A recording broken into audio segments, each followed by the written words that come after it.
Para a gente observar o cenário eleitoral da pesquisa de maneira geral e também a gente coloca essa coisa da direita fragmentada, né? E os candidatos nessa postura de não, tá tudo muito bom, é importante que nós tenhamos vários nomes. Tá tudo junto, misturado, então não tem problema não, Elisa. A gente faz as duas juntas aqui. É claro que tem uma expectativa em torno do que a gente vai ter de cenário eleitoral, de eleição de primeiro turno e eleição de segundo turno. Por que a gente coloca aqui que todo esse movimento sobre o PSD pode gerar duas eleições? Eu vou chamar a atenção para uma apuração do Pedro Venceslau ontem, numa conversa que ele teve com o Ronaldo Caiado. Eles estão fazendo uma equiparação ao que aconteceu no Chile. Então, qual que é a ideia desse paralelo? É dizer que nesse primeiro turno a direita pode até estar dividida, mas que no segundo turno a direita pode se unir contra o projeto da esquerda, considerando todos esses cenários de pesquisa, que é o presidente Lula que vai para o segundo turno. Então, eles traçam esse paralelo. Nesse momento, a divisão da direita acaba favorecendo o presidente Lula, porque dá uma pulverizada, dá uma dividida. A gente tem o fator rejeição, que é muito forte, ao mesmo tempo que Flávio Bolsonaro ele consegue, com a força do sobrenome, manter sua capilaridade política. Há essa transferência dos votos do pai para ele, isso está muito claro, não há dúvida nenhuma. Ele também tem uma certa rejeição que vai precisar ser trabalhada. É uma eleição em que o presidente Lula tem uma rejeição alta, Flávio tem uma rejeição alta, e esse é um dos maiores desafios para um lado e para o outro. Por outro lado, a gente tem também o PSD tentando se lançar como um projeto intermediário e uma dúvida que fica no ar sobre qual vai ser o comportamento do Centrão. Se o Centrão vai colar no projeto do PSD, se o Centrão vai ficar meio em cima do muro, se o Centrão pode se dividir e ir um pedaço, por exemplo, para a candidatura de Flávio Bolsonaro.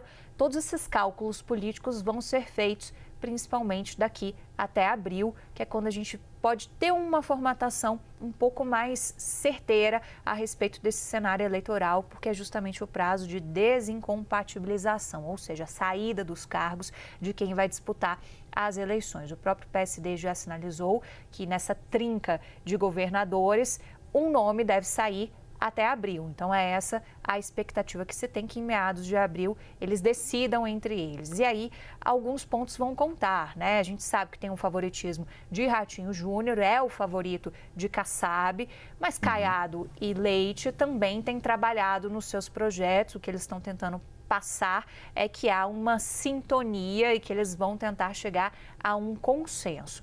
Mas a direita vai dividida, tudo indica no cenário de hoje, para o primeiro turno.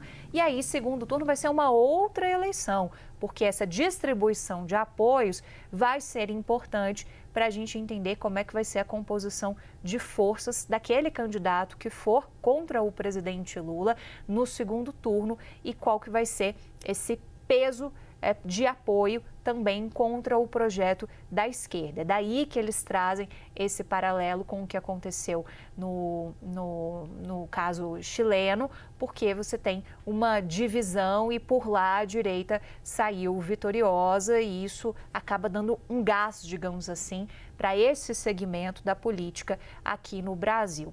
Uma outra questão que tem é que a movimentação toda em torno do PSD ela acaba gerando um certo, sabe, jogo de cartas quando você embaralha tudo, porque você vai ter questões regionais que precisam ser trabalhadas.